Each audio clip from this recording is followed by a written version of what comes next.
اب لوگ یہ بھائی انور اور آپ سب سے یہی مطالبہ کر کے آپ یہاں اہل حدیث بن کر بیٹھیں، قرآن بن کر بیٹھیں، میں اس سے تبرئی کا اظہار کروں کہ اللہ مجھے اس سے دور رکھے اور اس سے بچائے.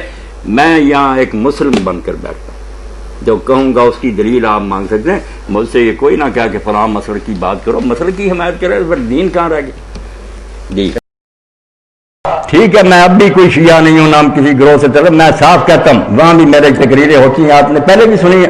میں کہتا ہوں میں ٹھیک ہے یہ مسجد اہل حدیث کی ہے، مگر میں اہل حدیث نہیں کہلاتا. وہاں بھی منبر پر کہتا ہوں کہ اگر تم سمجھو نا کہ میں صرف آپ لوگوں کی جو باتیں وہ دہراؤں، یہ نہیں ہوگا.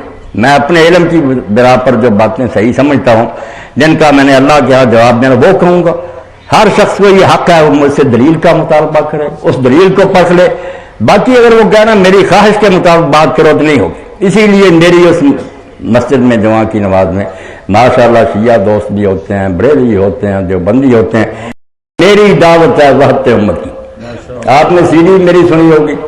میری ایک مسجد ہے، یہ بچہ سی ڈی تیار کرتا رہتا، جس میں جمعہ کے دن شیعہ حضرات بھی ہاتھ کھولے کھڑے ہوتے ہیں میرے پیچھے، سنی ہوتے ہیں، دیوبندی ہوتے ہیں. میں امت مسلمہ میں انتشار نہیں پسند کرتا. میں سمجھتا ہوں شجر ہے فتنہ آرائی، تعصب ہے ثمر اس کا، یہی پھل ہے نکلواتا ہے جو آدم کو جنت سے.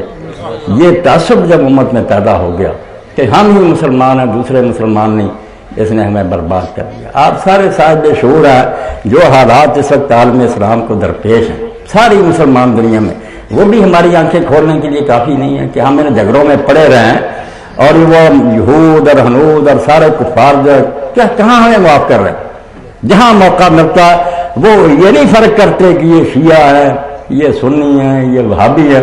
ان کے نزدیک ہر وہ شخص جو اللہ کی توحید کا قائل ہے اور محمد رسول اللہ صلی اللہ علیہ وسلم کا رسول مانتا ہے، مسلم، اس کا وہ نام مٹانے پر چلے ہوئے. اس لیے اب وقت اختلافی بحثوں کا نہیں ہے. خدا کے لیے اس بات کو مانے.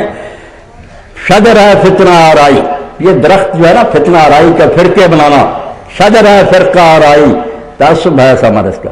اس سے یہ نتیجہ نکلتا ہے یہاں کوئی تقریریں سنیں گا وہ دل کے لے جائے گا کہ سنی جو ہے ان سے بڑا ظالم اور بے ایمان کوئی نہیں. وہ کریں گے، ان کے دل میں بیٹھ جائے گا کہ شیعوں کا اسلام سے کیا تعلق.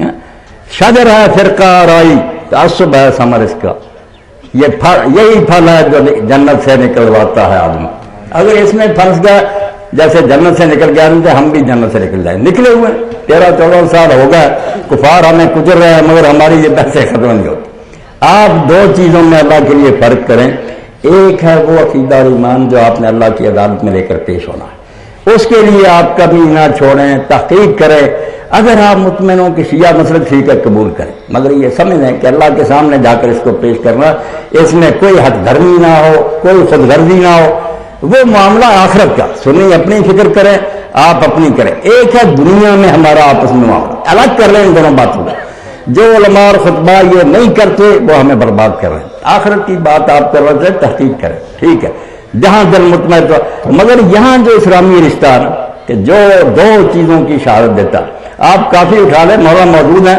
مسلم ہونے کے لیے صرف 2 شہادتیں کافی، کہ اشہد ان لا الہ الا اللہ وحدہ لا شریک لہ واشہد ان محمد عبدہ ورسولہ. یا نہ صحابہ کو ماننے کا کوئی ہے نہ اماموں کو ماننا، کہ وہ آخرت کی بات ہے، وہاں کے لیے فکر کریں.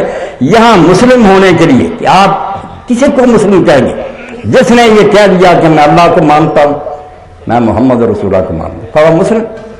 آپ اس سے رشتہ ناطہ کریں گے، اس کو وراثت میں سے حصہ ملے گا آپ کے مرنے کے بعد، اس کا ذبیحہ آپ کو کھانا پڑے گا.